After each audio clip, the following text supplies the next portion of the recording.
La petite ville de Pace, dans l'ouest de la Floride, a un passé trouble. Bien que magnifique, elle a été le théâtre de nombreuses histoires d'horreur. Les ouragans y sèment le chaos et la destruction, alors que le paysage des vastes étendues et des marécages accueille un tout autre mal. Les meurtriers cherchant un endroit reculé pour commettre leurs méfaits et laisser la nature effacer les traces de leurs actes. Cet endroit a toujours attiré les mécréants parce que c'est facile de s'y cacher.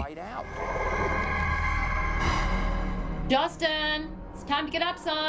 En avril 1998, Justin Livingston, 20 ans, manque à l'appel et sa mère, Elizabeth, panique avec raison puisqu'il doit prendre ses médicaments. Justin, where are you? Justin revient toujours à temps à la maison. Il prend ses pilules à 19h et il n'est jamais en retard. Elizabeth se précipite vers le bureau du shérif du comté de Santa Rosa, convaincue qu'il s'est produit quelque chose de terrible. I'd like to report a missing person. My son, Justin. He comes home every night at 7 o'clock, and last night he never made it home. You just fill this out, okay? Okay. All right. Justin souffre de schizophrénie paranoïde ainsi que d'un trouble déficitaire de l'attention. Ça ne paraissait pas, mais il était malade. Sans ses médicaments, sa mère craint que Justin devienne désorienté et vulnérable. Le dossier est confié à un nouvel enquêteur, Todd Hand. Je suis venu faire des recherches dans le quartier. Les voisins connaissent parfois des choses que les parents ignorent. C'est donc important de recueillir les témoignages de tout le monde. Livingston? Yes. Hi, Detective Hand. Hello. Elizabeth lui apprend qu'un voisin a fait brûler quelque chose la nuit de la disparition de Justin. He burns a lot of things. I don't know if he's burning leaves or trash or what he's burning. When was the last time he was at that house? La vérification des antécédents de l'homme donne une piste à explorer. Il avait été impliqué dans une mort suspecte en Louisiane. Ça a donc piqué notre curiosité. Cependant, cet éventuel suspect est introuvable. Il aurait quitté la ville. Une autre voisine raconte à Elizabeth qu'elle a vu Justin monter à bord d'une camionnette conduite par un cousin qu'il a l'habitude de fréquenter, Rick Lawrence. C'était le petit cousin de Justin. Hey, what's up, Justin? What's up, man? Ready to get party? Yeah, let's do it. Ricky Lawrence? I'd like to ask you a few questions. Okay. What can you tell me about Justin Livingston? Rick affirme que Justin l'a aidé à réparer sa camionnette, puis qu'ils sont allés l'essayer avant de rendre visite à son frère de 23 ans, Jonathan. Sit down, we got a movie on. Rick déclare que le bon ami de 21 ans de Jonathan, Jeremiah Rogers, était également présent. Ça m'a donné d'autres personnes à rencontrer. All right, guys. I wish I could stay, but I got to roll. Heading out? Yep. Don't have to go. He call you the next day? Nope. Haven't talked to him since. Anything out of the ordinary happen? That's all I know. En consultant leur base de données, les policiers découvrent que Jonathan a déjà purgé une peine de 4 ans pour avoir peint des graffitis racistes, mais il n'a pas commis d'infraction depuis sa libération il y a 3 ans. Son ami Jeremiah Rogers a déjà été arrêté pour des vols de voitures. John Lawrence et Jeremiah Rogers avaient des antécédents criminels, mais rien qui laissait présager qu'ils puissent être violents, ou qu'ils auraient voulu s'en prendre à Justin. Justin considérait son cousin et Jeremiah comme de bons amis, et ils passaient beaucoup de temps en leur compagnie. L'enquêteur Hand communique avec Jonathan Lawrence. Il confirme l'histoire de son frère Rick et la précise. Il a ajouté qu'ils avaient regardé un film d'horreur et fumé de la marijuana ensemble. Where you going, brother? Oh, I got to roll. Justin a dit qu'il allait chercher des cigarettes au magasin. C'est la dernière fois qu'ils l'ont vu. Les enquêteurs interrogent les employés du magasin. Ils apprennent que les caméras de surveillance sont défectueuses et que personne ne se souvient d'avoir vu Justin ce soir-là. L'enquête piétine. On ne savait pas s'il était parti de son plein gré ou s'il y avait été contraint. Il était très influençable. C'était plutôt mystérieux. Mais Elizabeth Livingston n'y voit aucun mystère. Elle est convaincue que quelque chose de terrible est arrivé à son fils et elle arpente les rues dans l'espoir de le retrouver. Justin aimait se promener, alors j'ai suivi son trajet habituel pour le retrouver. Elizabeth et l'enquêteur Hand collaborent en suivant chacun de nouvelles pistes. Il voulait que je discute avec des gens pendant qu'il en rencontrait d'autres et qu'on compare nos notes. C'est exactement ce qu'on a fait. Elizabeth tente de mobiliser la communauté en collant des affiches partout en ville. L'espoir renaît lorsqu'elle apprend que son fils aurait été aperçu.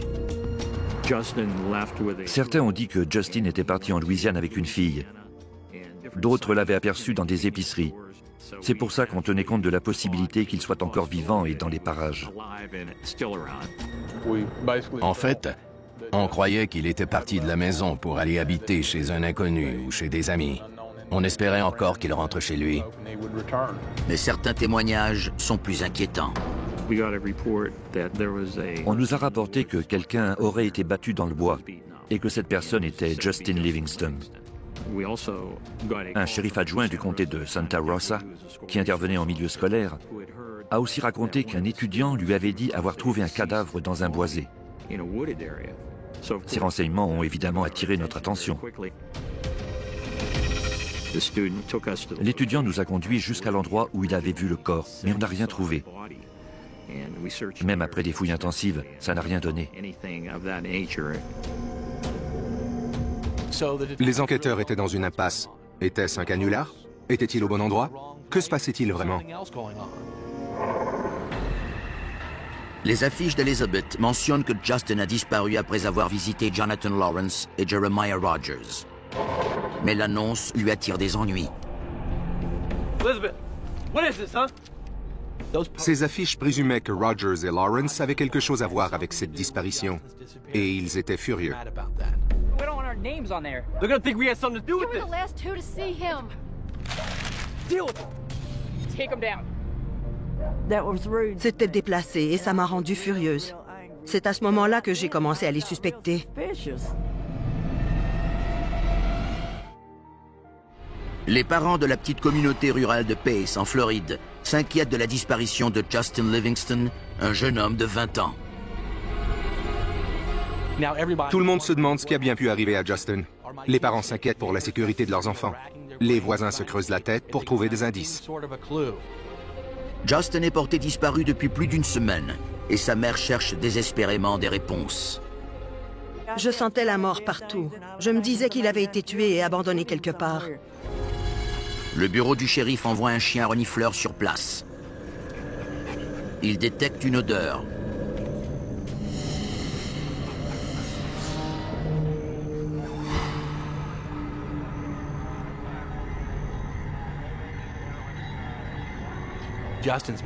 La mère de Justin appréhendait ce moment-là depuis le début.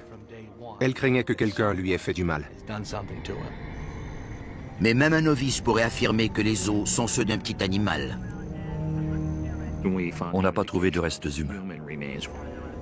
Malgré cette autre piste sans issue, l'enquêteur Hand rassure Elizabeth. Todd Hand m'a dit que son travail était de trouver Justin et qu'il n'abandonnerait pas avant que ce soit fait. J'avais encore l'espoir de le retrouver vivant. Les enquêteurs dressent une liste de 4 suspects potentiels. Ils soupçonnaient encore l'étrange voisin qui brûlait des choses et qui était lié à un meurtre en Louisiane. Et Ricky et Jonathan Lawrence, ainsi que Jeremiah Rogers, avaient confirmé qu'ils étaient avec Justin quelques heures avant sa disparition. Elizabeth, what is this, huh? Curieusement, Jonathan et Jeremiah en veulent à Elizabeth d'avoir inscrit leur nom sur ces affiches. Alors que l'enquêteur Hand fouille leur passé, la suspicion s'installe. Jeremiah Rogers a mené une vie mouvementée. C'est sa mère qui l'a élevé. Mais elle s'est suicidée par la suite et son père l'a renié. Irresponsable certes, mais surtout charismatique, Rogers s'est charmé pour éviter les ennuis, la plupart du temps. Jeremiah Rogers était un mystificateur. Il était capable de convaincre les gens d'agir à son avantage. C'était un beau parleur. À l'âge de 16 ans, il est condamné pour vol d'auto et il commence à présenter des symptômes de maladie mentale. On l'envoie dans une institution spécialisée à Chattahoochee. C'est un hôpital psychiatrique pour les criminels. Les médecins constatent qu'il est malhonnête, imprévisible et manipulateur. Jeremiah avait tous les traits d'un sociopathe ou de quelqu'un souffrant d'une forme de psychopathie. Pendant sa détention, il se lie d'amitié avec Jonathan Lawrence, un autre patient gravement perturbé. Lawrence est schizophrène et suicidaire.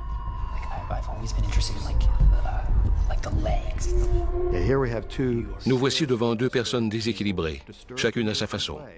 Mais elles se comprennent. Elles s'aident mutuellement.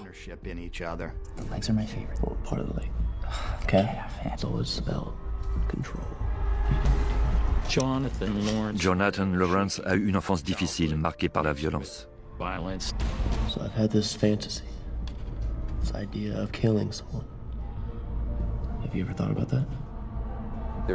Il y a eu beaucoup de morts et de meurtres commis dans sa propre famille au fil des générations.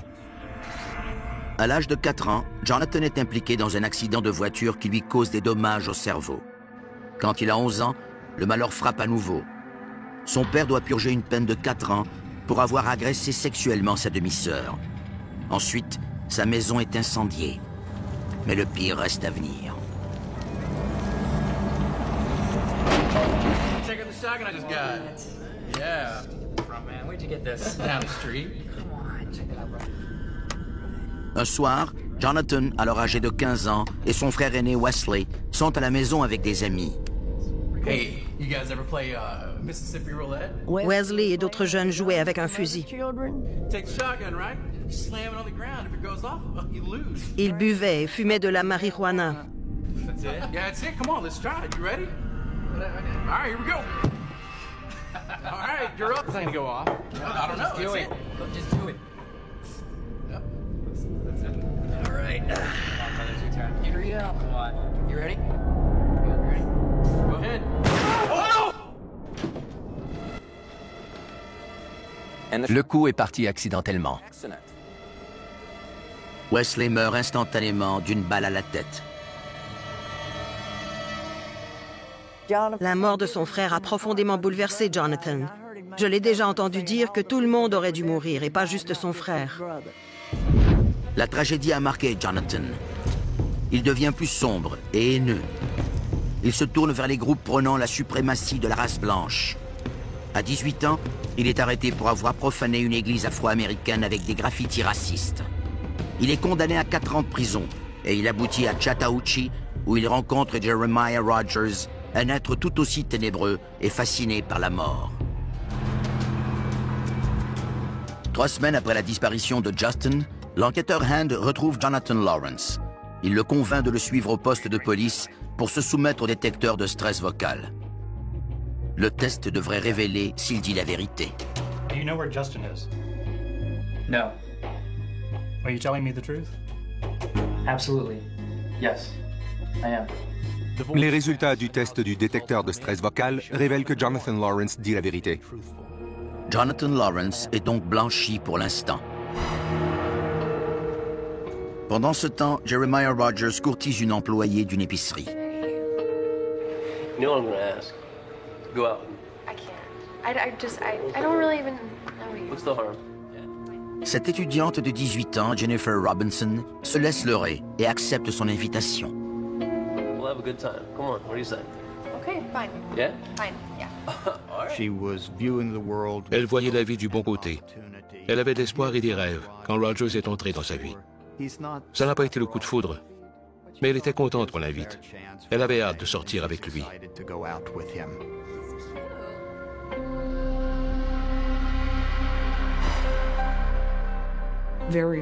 Elle était brillante. Elle voulait se joindre aux Marines ou ouvrir sa propre garderie. Elle était ambitieuse. Jenny s'était fixé des buts.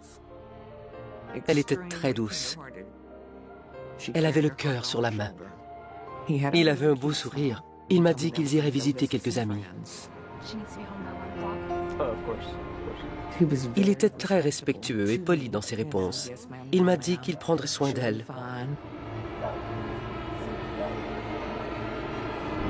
J'ai serré sa main, Very nice to meet you. sans savoir que je serrais la main du diable. 2 semaines après la disparition de Justin Livingston, le suspect Jeremiah Rogers va chercher la jeune Jennifer Robinson chez elle pour leur premier rendez-vous. Mais il lui réserve une surprise. Son meilleur ami Jonathan Lawrence, qui est aussi suspecté, se joint à eux.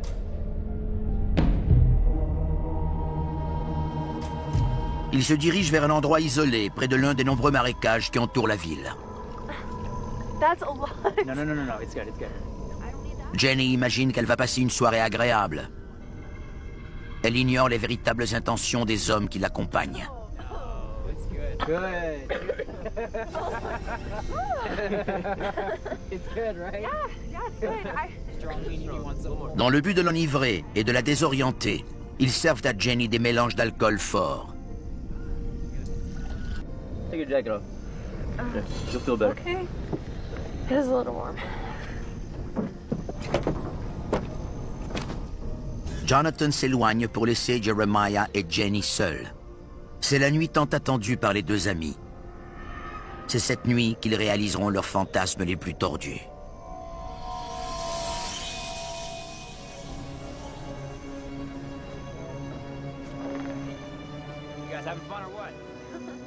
Lorsque Jonathan revient, Jenny est visiblement ivre. Mais Jeremiah et lui ne sont pas encore prêts à réaliser la prochaine étape de leur plan.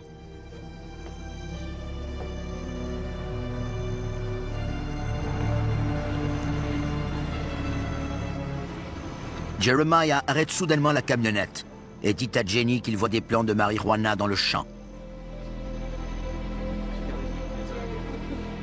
C'était le moment tant attendu par Rogers et Lawrence. Ils étaient sur le point de réaliser leur rêve pervers.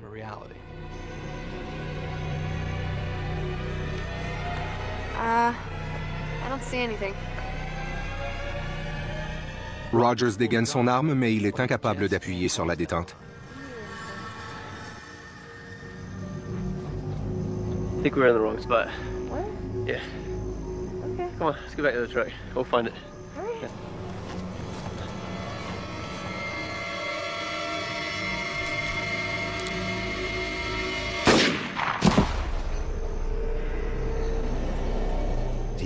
Il a tout planifié et il est sans merci. Jeremiah a goûté au pouvoir de choisir entre la vie ou la mort de son prochain. Ça lui a plu, il a aimé la tuer. Jenny est morte. Mais ces assassins n'en ont pas fini avec leur proie. Rien ne peut plus les empêcher de réaliser leurs fantasmes les plus sordides, tels que le cannibalisme et des expériences médicales. Ils immortalisent chaque moment.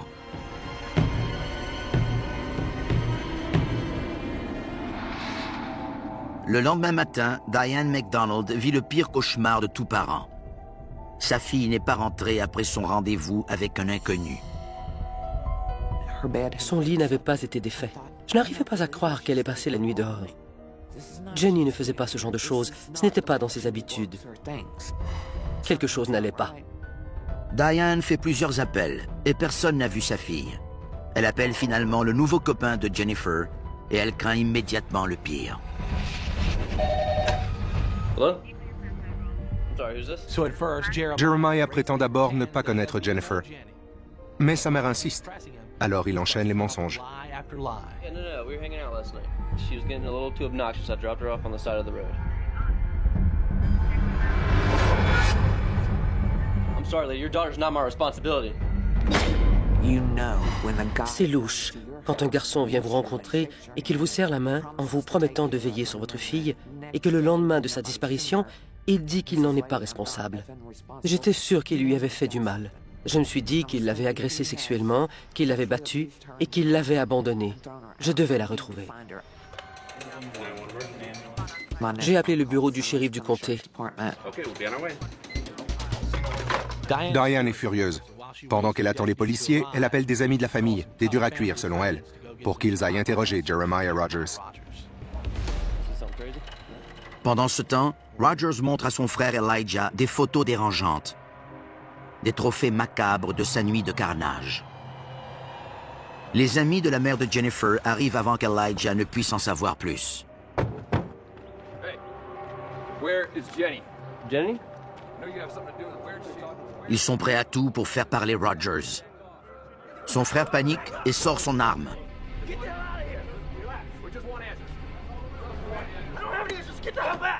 Jeremiah en a profité pour s'enfuir en voiture. Une folle poursuite s'ensuit, mais les amis de Diane perdent Rogers de vue. Les recherches pour retrouver Jenny commencent. Plusieurs personnes ont fait des sorties en voiture pour la chercher dans les villes de Milton, de Pace et de Pensacola. Ils posaient des affiches, ratissaient les ruisseaux et les rivières, arpentaient les routes et interrogeaient les gens. C'était le chaos. J'attendais désespérément d'avoir des renseignements. Je voulais qu'on trouve une piste. Mais ça n'a rien donné. Les enquêteurs trouvent une nouvelle piste grâce à Elijah.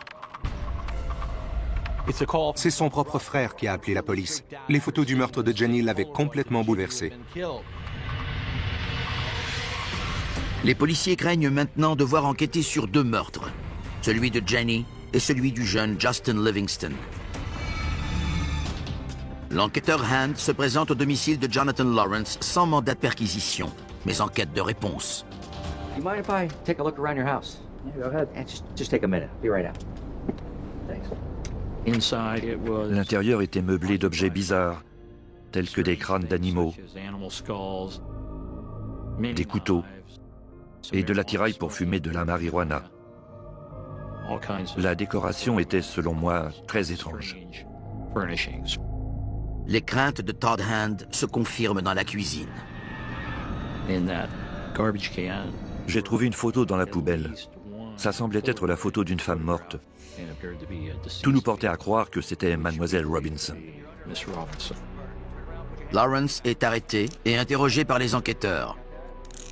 Son complice, Jeremiah Rogers, est toujours en liberté. Il n'a pas été revu depuis qu'il a fui la ville. Le lendemain matin, à 50 km de là, la femme de ménage d'un motel prépare la lessive. Hey, keys. Give me your keys.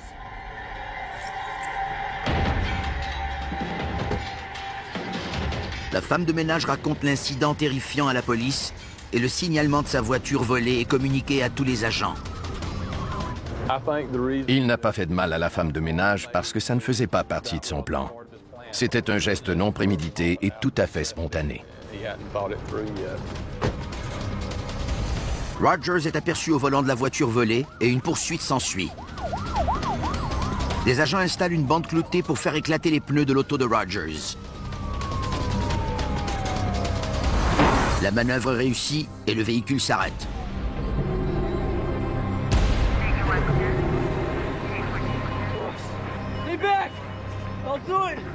Jeremiah Rogers est encerclé et il pointe son propre fusil sur sa tempe.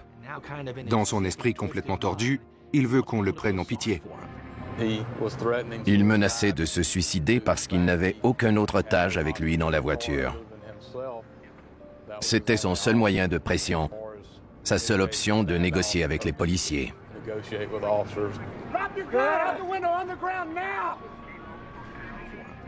Rogers lance les photos du corps mutilé de Jennifer une à une. C'est un moment crucial. C'est un manipulateur et il est capable de bien saisir ses interlocuteurs et de jouer avec eux.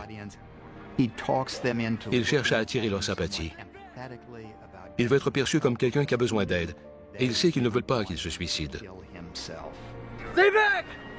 Rogers est-il prêt à emporter ses secrets macabres avec lui jusque dans sa tombe? Ou tentera-t-il de prendre la fuite dans un bain de sang? Drop your gun out the window on the ground now! Don't do it! Stay back!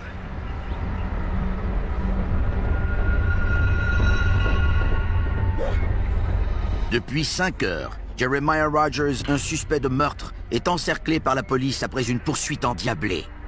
Il menace de s'enlever la vie, mais il n'a pas le courage de le faire. Driver! Put your hand out with the gun facing away from the sound of my voice! Do it now! Driver! Keep that code facing away from the sound of my voice! Il accepte enfin de se rendre.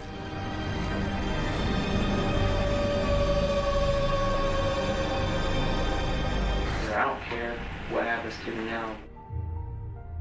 Alors qu'il reste sous surveillance vidéo à l'extérieur de la salle d'interrogatoire, Rogers raconte en détail ce qui s'est passé lors de sa sortie avec Jennifer Robinson en compagnie de Jonathan Lawrence. We decided to go out on a date on her free day off, and I met her mother. You know, for just a few minutes in her house, and then we left there. John had already got the liquor, so we already had that, and we drank. You know. Good, right? Oh, it's strong. Strong meaning you want some more? Yeah. John didn't drink anything, and really I didn't either. But Jennifer, you know, she drank it. I mixed her drink, and it was strong. And we started flirting around, and just playing around, kissing, touching. We had sex. So I said, there were some pot plants. She was really drunk. She walked down the hill with me, and I couldn't do it then. So we walked back up, and I cleared my mind. I pulled the gun, and I shot her in the back of the head. For no reason at all. Just for the hell of it. We moved her body to the back of the truck, where John started to cut her clothes off and have sex with her. La nécrophilie consiste à avoir une relation sexuelle avec un cadavre.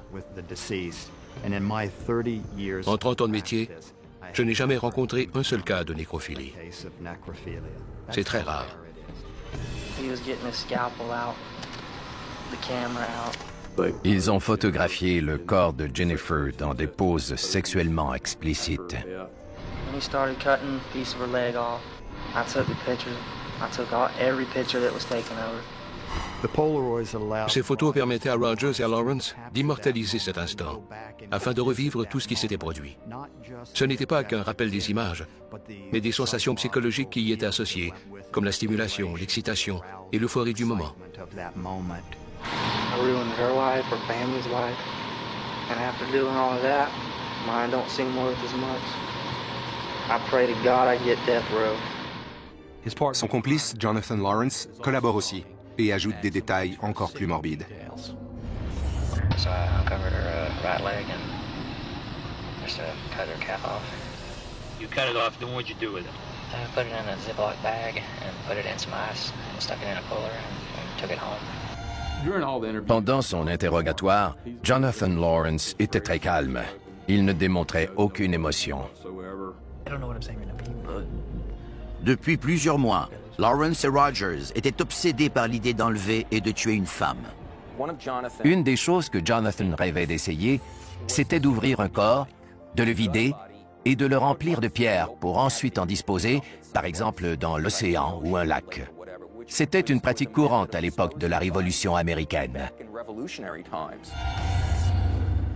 Lawrence révèle que Rogers avait aussi mutilé le corps de Jennifer en la scalpant.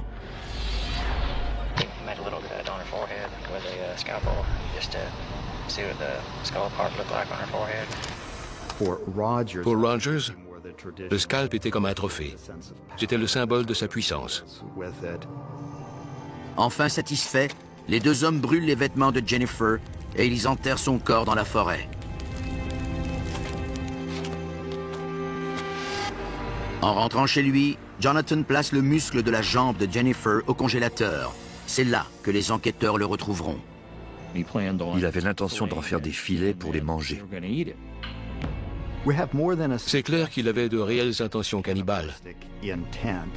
Il avait des livres sur le sujet et de la documentation qui décrivait le goût de la chair humaine, ainsi que des moyens de la conserver et de la prêter. C'était l'une des fascinations les plus perverses de Lawrence. Jonathan Lawrence mène les enquêteurs au lieu d'inhumation de Jenny. Il trouve son corps nu enfoui à quelques centimètres sous terre. Il l'identifie grâce à ses bijoux.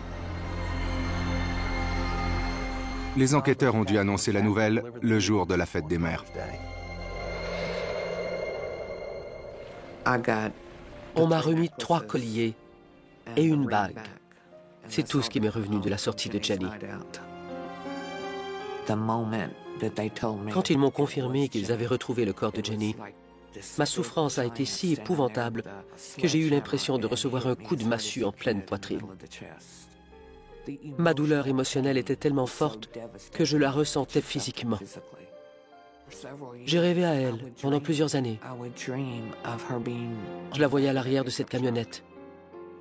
Elle me regardait et elle me disait qu'il lui faisait mal. Elle m'implorait de les arrêter.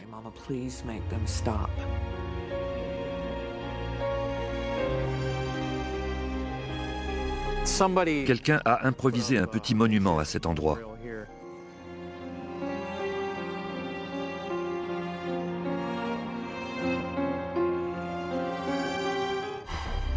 Elizabeth Livingston espère toujours avoir des nouvelles de son fils Justin, qui a été vu pour la dernière fois avec le duo meurtrier.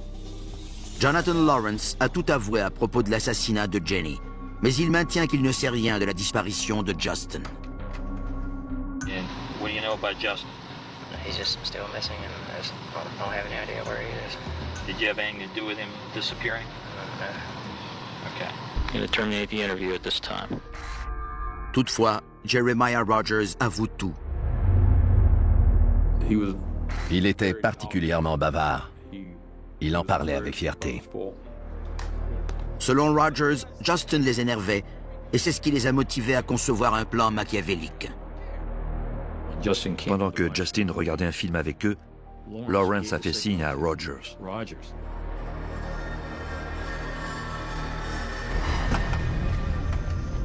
Les trois se sont rendus dans un champ isolé près d'une aire d'atterrissage d'hélicoptère. Une fois sur place avec Rogers et Lawrence, son sort était scellé. Everything was on impulse, you know, nothing was planned at all. We were going to take Justin out and do something to him. It's nice out tonight, isn't it? Nice, man. I told him, look up in the sky, and the reason I had said that and get him to look up was so it would be easier to stab him. I'm gonna go grab a beer, guys. Beer? You guys want a beer? No, I'm good. I couldn't do it at that time, but I would have felt like a coward if I wouldn't have done it, you know? So I pulled my knife out, turned around, and I tried to stab Justin in his chest, but the knife didn't go through, it just hit his breastbone, and the force of that knocked him all the way to the ground. Quand Justin s'est fait poignarder, il a essayé de se relever et de s'enfuir. À ce moment précis, Rogers et Lawrence auraient pu tout arrêter, mais ils ne l'ont pas fait. So I told Justin to stay down on the ground and to face down, and I told John to go. So he kind of waited for a minute, because I think he was a little shocked, and he gave me his knife, and Justin asked me, what are you going to do? Are you going to hurt me? I said, no, I'm not going to hurt you. Les propos de Justin sont déchirants. Il était incapable de concevoir que quelqu'un puisse lui faire du mal délibérément, surtout quelqu'un qu'il connaissait. Justin est en train de mourir au bout de son sang. And when I got my nerve up, I stabbed him between the shoulder blades with all of the blade going through. And I left the knife there for a second.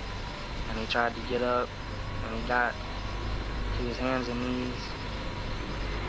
So I got up and I backed away a little bit with my hand still on the knife.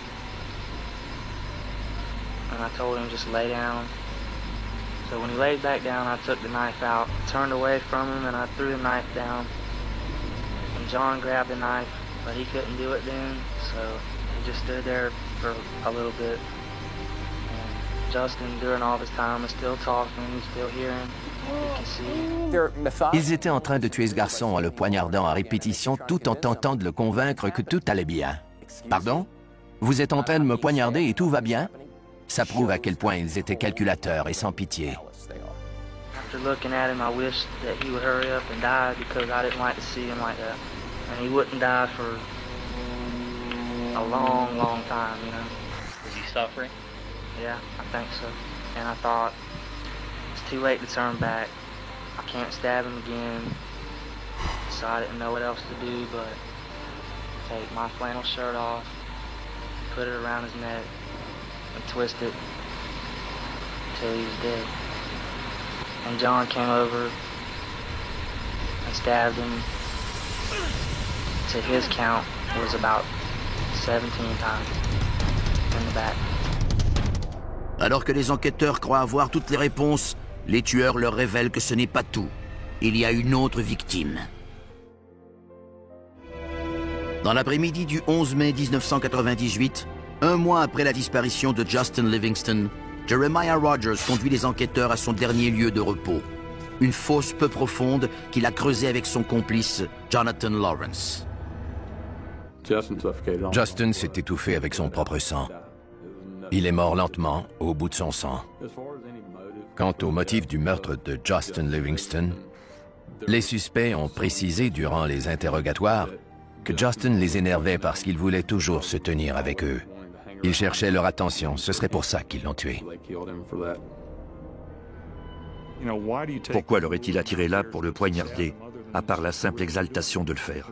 Il ne voulait rien lui voler, il voulait seulement le tuer pour le plaisir. Les policiers devaient maintenant annoncer à sa mère, Elizabeth, que Justin était mort et qu'il avait été sauvagement agressé par son cousin, quelqu'un en qui il avait confiance. Justin aurait accepté n'importe qui comme ami. Ça lui a coûté la vie. Après avoir avoué 2 meurtres crapuleux, Jonathan Lawrence révèle qu'ils ont fait une autre victime. 2 semaines plus tôt, ils voulaient vérifier s'ils avaient les nerfs assez solides pour tuer. Ils ont donc arpenté la ville à la recherche d'une victime. Leighton Smitherman, 62 ans, regardait la télévision avec sa femme.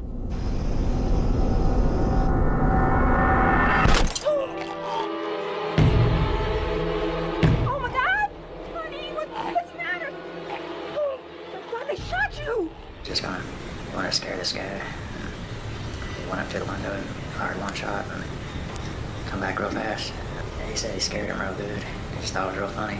I'm gonna call 911. Hold tight, hold tight. À l'arrivée des premiers intervenants, le tireur avait disparu. Leighton est arrivé à l'hôpital dans un état critique. Il a été atteint au cou par une balle de petit calibre. Les médecins jugent que c'est trop risqué de l'opérer.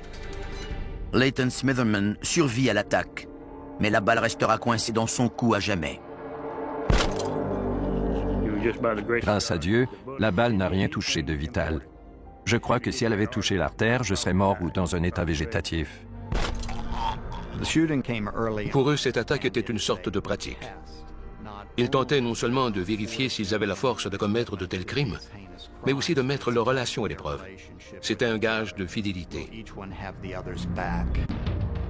Même si Lawrence et Rogers ont déjà subi une hospitalisation psychiatrique, ils sont jugés aptes à subir leur procès pour meurtre au 1er degré. Les 2 plaident coupables à l'accusation de meurtre pour la mort de Justin Livingston. Ils reçoivent une peine d'emprisonnement à vie. Ils plaident également coupables pour le meurtre et l'agression de Jennifer Robinson. Mais cette fois-ci, la justice est sans pitié. Ils sont tous les 2 condamnés à mort. Le meurtre de Jennifer Robinson a été calculé. En Floride, on qualifie ça de meurtre prémédité commis de sang-froid. On peut se demander pourquoi Rogers voulait tuer quelqu'un qu'il aimait. À mon avis, c'est en grande partie parce qu'il ne la considérait pas comme une personne. Elle était un objet qui lui servirait à réaliser ses désirs les plus déréglés. Il n'y avait aucun lien affectif. Rogers refuse d'interjeter appel du jugement et accepte sa mise à mort. Le jour de son exécution, la mère de Jennifer veut être présente pour le voir mourir. Ils ont abattu Jennifer. Ils lui ont enlevé la vie. La mère de Justin dit que jusqu'à ce jour, elle ressent la présence de son fils. Je lui ai dit que j'irai le rejoindre bientôt. J'attends ce moment avec impatience. Yeah.